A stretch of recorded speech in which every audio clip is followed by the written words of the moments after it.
Good evening, everybody. It is October 3rd, and we are in the middle of crop cutting season in Iowa.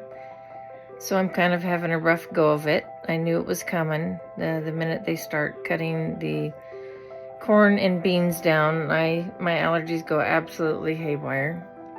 So I knew that was coming. And I just wanted to talk about, I don't know if there's maybe some ways that if you're in the middle of a situation where your environment starts going crazy, like having extra allergens in the air besides ragweed, such as dust and mold coming off of crops. I find the best thing to do is definitely wear a mask outside. Sometimes I have to wear two. Sometimes if the air quality is bad, I'll wear one inside, and it's not dumb to do that. It's actually a good idea, especially if you have allergies and asthma like I do. Make sure you have some air purifiers running in your house. And I thought about buying one for the car, but they're kind of expensive, the travel ones, and I want to do that at some point.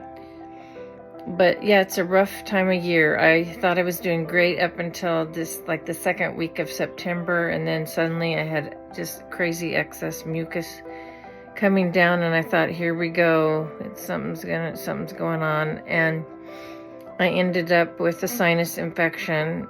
I ended up with a 5-day steroid pack and 10 days of amoxicillin. And because I have such bad side effects with antibiotics, I started cheating a little bit. I did 5 days of 2 pills each, which is what I was supposed to do for the entire 10 days. But the rest of the time I took 1 a day. And then I thought, oh, watch, it'll probably not clear the infection because I didn't do the medication properly. I ended up with stomach ache, trouble, and I got sores on my tongue and the back of my throat. And then I thought I was getting strep throat, but it wasn't that, because I think I just have a very sensitive tongue. I also have geographical tongue.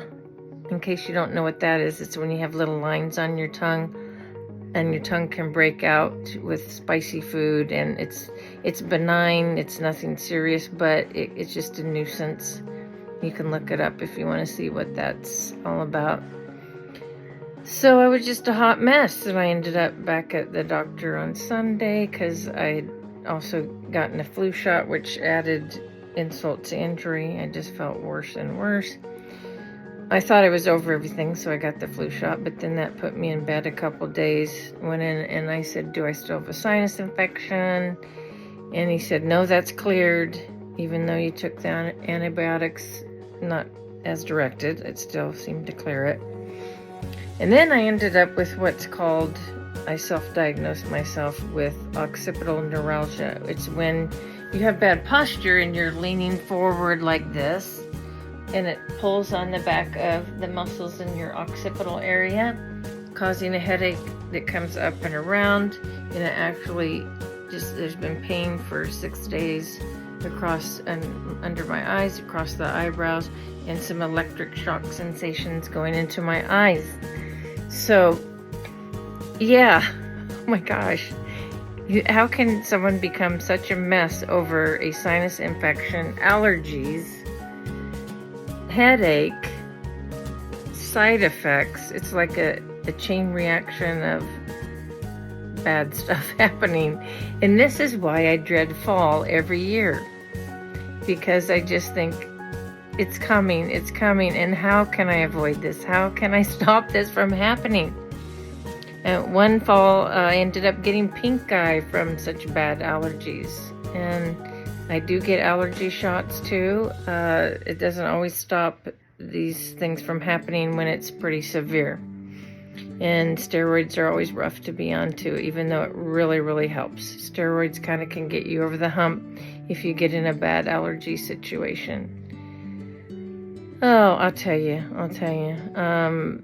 If you're going through these things, I'm there with you because I go through it too. And you just have to find out what works for you. Make your environment as clean as possible. Keep the dust and pollen and everything out of your house, out of your car.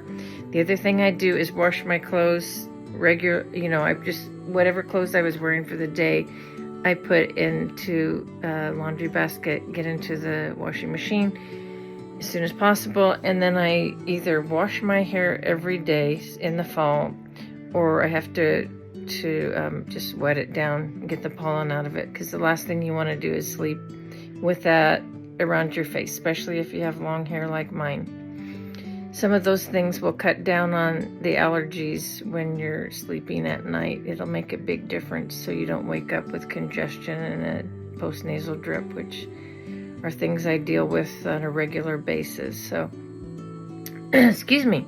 I think that's going to be it for tonight's little talk on allergies.